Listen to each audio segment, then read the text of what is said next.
Estimados estudiantes de la sección de primer año de educación secundaria, que habla el docente Luis Urbina Jara, a cargo de la asignatura de Historia. En esta oportunidad vamos a discernir sobre los orígenes de la cultura andina peruana, ¿no? Y dentro del tema tenemos como objetivos específicos conocer, ¿no? Conocer los fundamentos de las teorías que hablan sobre el origen de la cultura andina.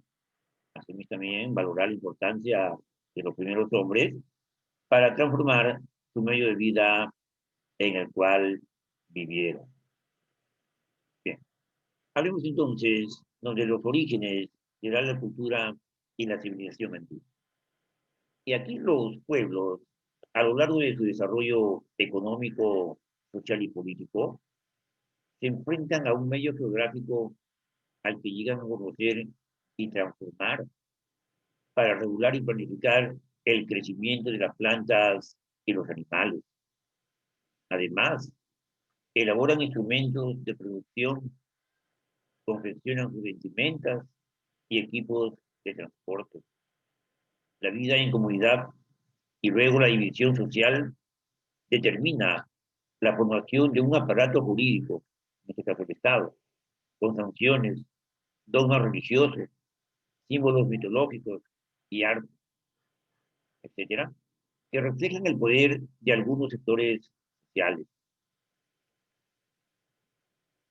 Eh, y también culturales. En consecuencia, todo lo que elabora el ser humano en sociedad, tanto material como intelectual, ¿no? Entre ellos el hacha, la religión, etcétera. Aquí tenemos, ¿no? Los planteamientos, el mapa de los planteamientos de la cultura andina, de Maxur, de Julio Centello, de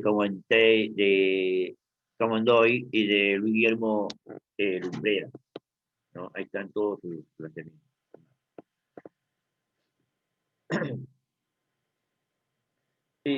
Cuando hablamos también de la cultura andina, ¿no? Decimos que la cultura es inherente al hombre. Nace como el primer poblador andino, que en el caso peruano es de más de 10.000 años de antigüedad, ¿no? Hay quienes intentan ocultar los logros de la cultura andina para justificar la invasión hispánica del siglo XVI y aplaudiendo la intención al imperialismo que sucedió en el siglo XIX, como el mito civilizatorio o del progreso. Lo real es que los pobladores andinos, desde hace miles de años, han logrado resolver las contradicciones en el plano material y social sin tener contacto ni información de sociedades extraamericanas, superando en algunos casos específicos el desarrollo europeo del siglo XV.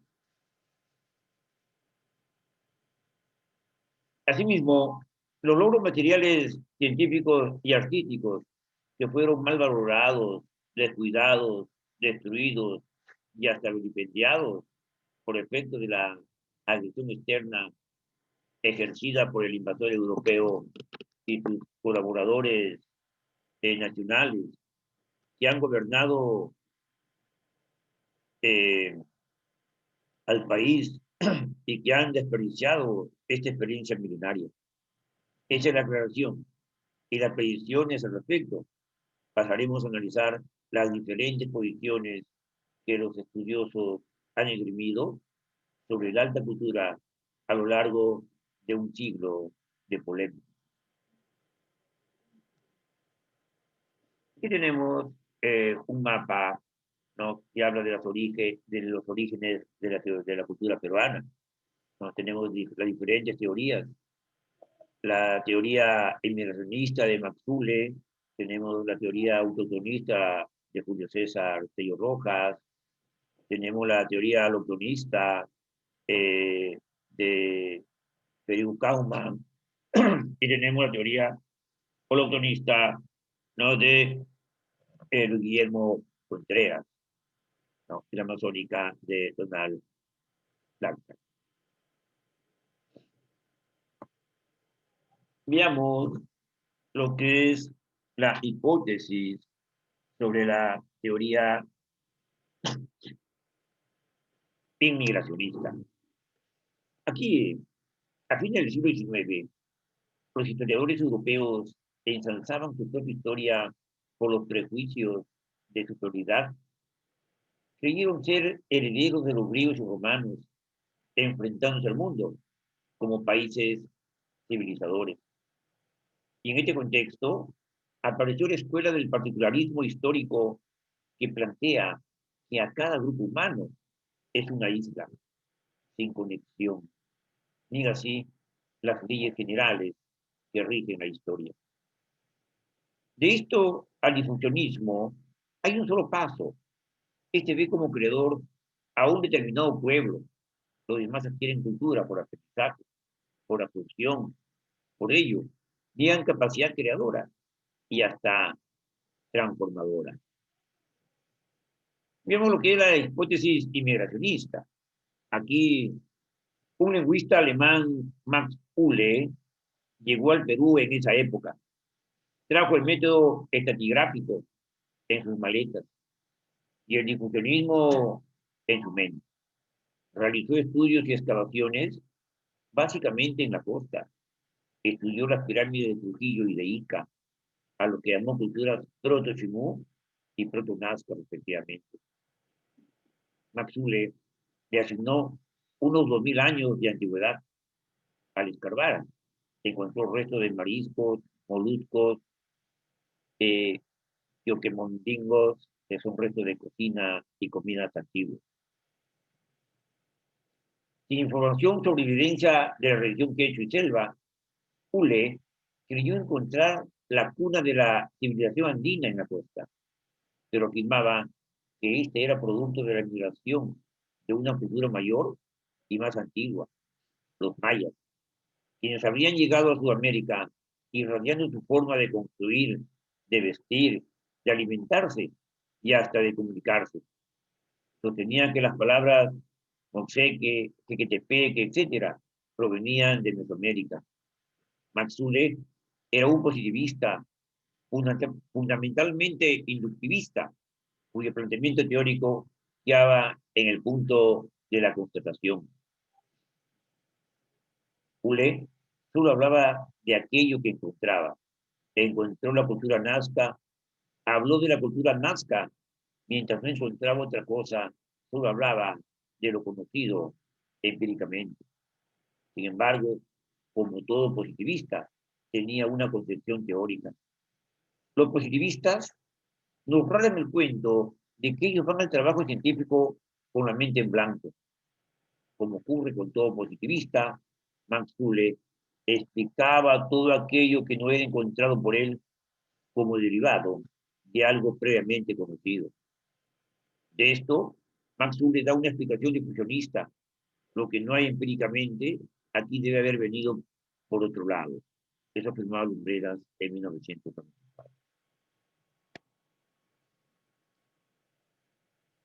En conclusión, Ule aplicó el difusionismo en sus estudios peruanistas, pero con un error de concepción. Supone que los mayas eran creadores de cultura y que al viajar por Sudamérica la difundieron, primero en la costa y de allí al resto del territorio. Los hispanistas del Perú, los enemigos de la cultura andina, que son las primeras décadas del siglo XX, asociados al capital extranjero, aplaudieron esta visión de Maxule, ya que en esa época se aparentaba las sociedades mesoamericanas con las chinas de las indoeuropeas. Aquí tenemos el mapa de la migración, ¿no? Donde Maxule, ¿no? Que es uno de los pioneros de la arqueología peruana, sostenía pues que la cultura peruana deriva de la cultura maya en Mesoamérica, y que los mayas habrían llegado, ¿no? Los mayas habrían llegado por vía marina, primero ¿no? En la zona costa, en la costa norte, y luego en la costa sur, dando inicio a la formación de la cultura proto-chimú y posteriormente a la cultura proto-nazca, ¿no? Y asimismo afirma que estas culturas proto-chimú y proto-nazca son más antiguas que la cultura serrana, ¿no? Y que la cultura que se dio a partir de la costa. Este es el planteamiento de Maxule, y que afirma también que el Océano Pacífico facilitó la comunicación, ¿no? Y los alimentos. Esto dentro de la condición de Maxule. Veamos otra teoría, la teoría allochtonista. Aquí en los años 20, los intelectuales progresistas irrumpen con un nuevo enfoque. Su compromiso es con los sectores oprimidos, los indígenas. El movimiento indigenista, que así se ha llamado a esta corriente, estuvo integrado por intelectuales oriundos del país en su mayoría. Y en este contexto aparece un médico guarochirano, don Julio César Tello Rojas, arqueólogo por vocación, con trabajos científicos importantes. Aquí Julio Cetello plantea que el factor fundamental del origen de la cultura está en la propia dinámica de la sociedad candina.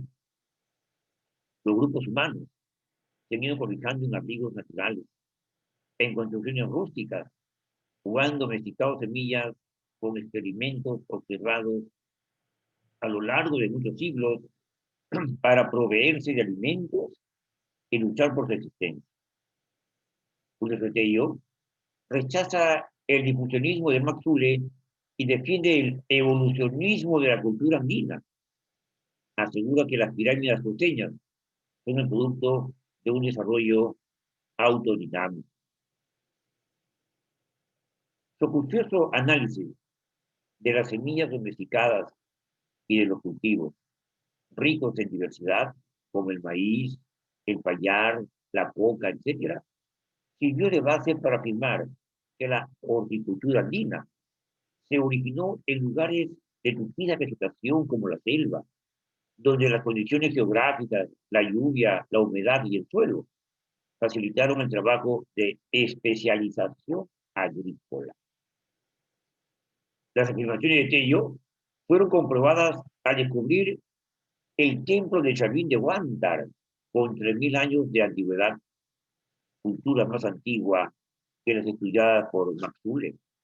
Declara su conexión con la selva, pues encontró evidencias del culto al jaguar, a la serpiente, la ornamentación de cabezas clavas con simbología felínica, ¿no? Que las costumbres que recuerdan los reducidores de cabezas en la Amazonía. En las esculturas y otras representaciones encontró como constante el ojo con la pupila hacia arriba. En este caso, su formación médica lo llevó a pensar en la práctica del consumo de alcaloides como la coca, la ayahuasca, etcétera, que son tan frecuentes en la selva. El grupo humano que inició la creación cultural en el mundo andino, en la tesis de Julio Cetello, fue la etnia arawak de la selva, quienes iniciaron desde las montañas el conocimiento, el trabajo y la transformación del medio.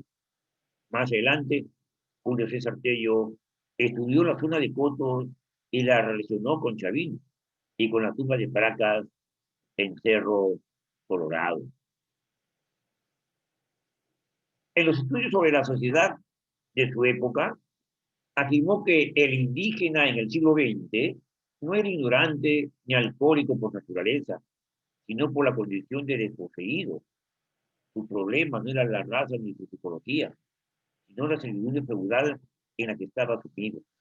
Más aún, el indígena a quien desprecian y expulsan de Lima a principios del siglo XX, era heredero de grandes culturas, forjadores de colosales muestras de ingeniería y arte.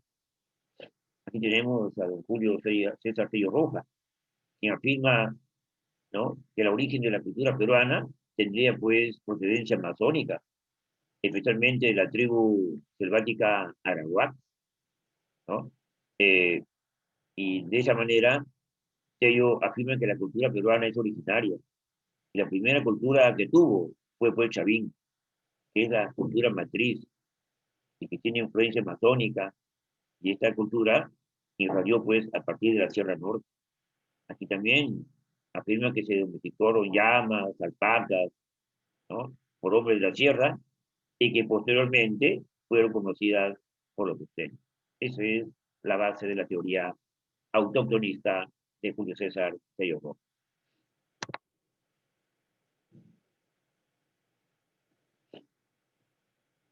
Aquí tenemos pues la foto, la imagen de Julio César Tello, un destacado arqueólogo que profundizó los estudios sobre nuestra cultura andina.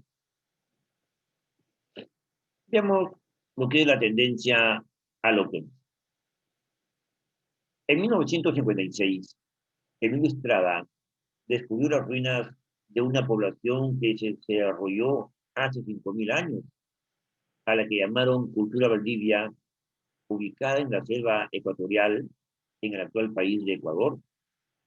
Los restos hallados consistían en fragmentos de cerámica incipiente y esculturas con forma de serpiente emplumada. Todos estos restos fueron concebidos por el arqueólogo chiclayano Federico Kaumandoy como antecesores de la cultura chavín, basados en el arte y otros aspectos superestructurales. Afirmó que la cultura Valdivia era el centro tanto de la cultura mesoamérica como del andino. El método que Kauman utilizó fue la recolección de restos para ser medidos y comparados, típica forma de trabajo dentro de la corriente positivista. Por eso, al ver materiales de cerámica semejantes entre la cultura valdivia, maya y andina, pero de mayor antigüedad, le atribuye a Valdivia el calificativo de cultura matriz y punto de irrigación al norte y al sur. De elementos sepultóricos, simbólicos, ¿no? Caso de la serpiente emplumada, pues Zacuac en México, Cuculcán en Guatemala, y hasta mitológico. Aquí vemos pues una de las opciones, ¿no?, descubiertas por esta teoría optimista, ¿no? Asimismo, para él, la cultura Valdivia sería la cuna del culto al ser barbado y poderoso, que prometió volver, ¿no?, conocido como Viracocha en la cultura andina, Bochica en la meseta colombiana, y los nombres ya mencionados para la serpiente emplumada en la cultura mesoamericana. Este planteamiento también da mayor importancia al factor externo sobre el origen de nuestra cultura.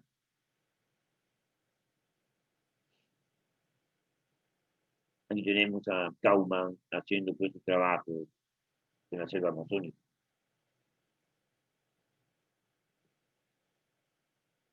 Luego veamos el alotomismo.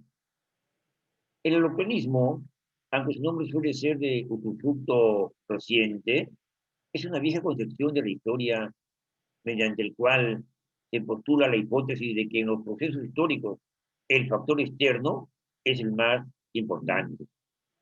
Que por cierto, la más franca justificación teórica de la dominación externa, y es al mismo tiempo la negación de la capacidad creativa de los pueblos, especialmente de nuestros pueblos.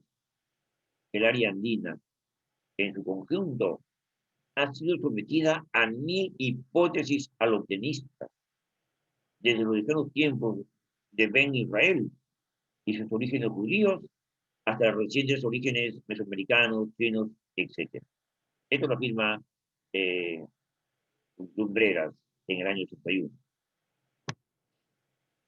Aquí tenemos la teoría alotonista, ¿no?, que afirma Tego Camandoy, ¿no?, que afirma pues que la cultura mesoamericana, ¿no?, se formó primero en el Ecuador, ¿no?, en la cultura Valdivia.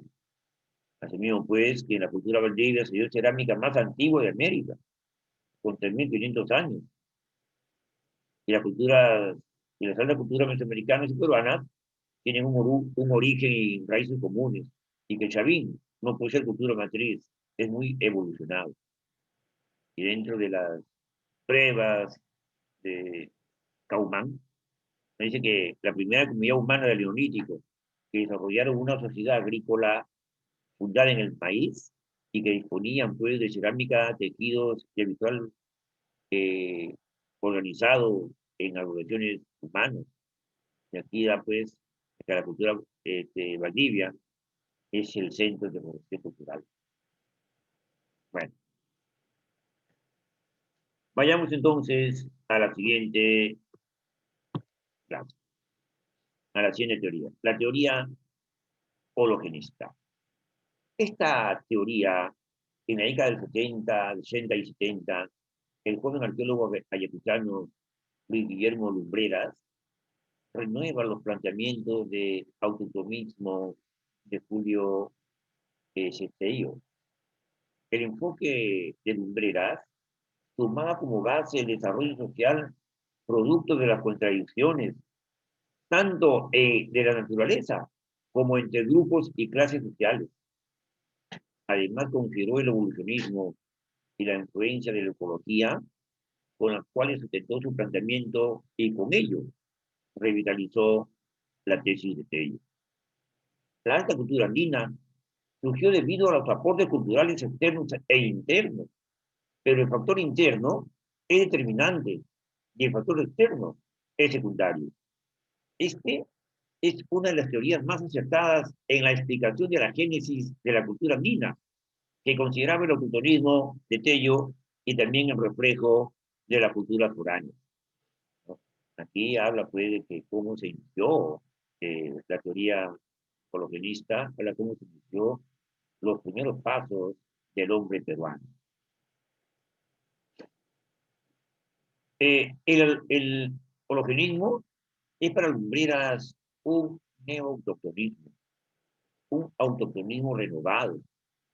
Afirma que si bien pudieron llegar desde la Amazonía, desde el norte, desde Mesoamérica, etcétera, el conocimiento y la cultura, que tras estas bandas o tribus externos no les servían para afrontar el ecosistema andino,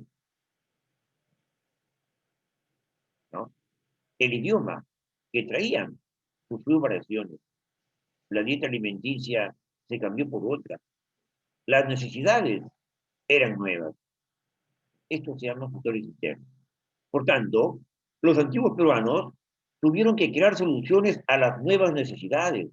Así la domesticación del cuy, el frijol, el algodón, la llama, el cuy, la adoración a la mamapacha y las técnicas hidráulicas serían muestras específicas de la cultura, de la cultura.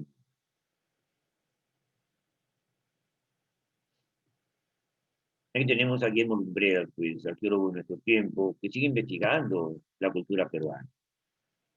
Esta teoría hologenista, pues, sostiene que no tiene un origen foráneo, ni es esencialmente autóctona, ¿no? El hologenismo plantea que nuestra cultura tiene raíces evolutivas propias, pero también recibió algunas influencias y aportes externos, ¿no? Como el cultivo del maíz y la producción cerámica, de cerámica. Y para que surjan las altas culturas, es necesaria la unión de logros internos de un pueblo con logros externos de otro. Muy bien. Finalmente, jóvenes, agradecerles por su atención, ¿no? Agradecerles por su atención y vamos pues a pasar a ver, ¿no? Las preguntas del tema de hoy. Muy buenos días. Muchas gracias. Termino.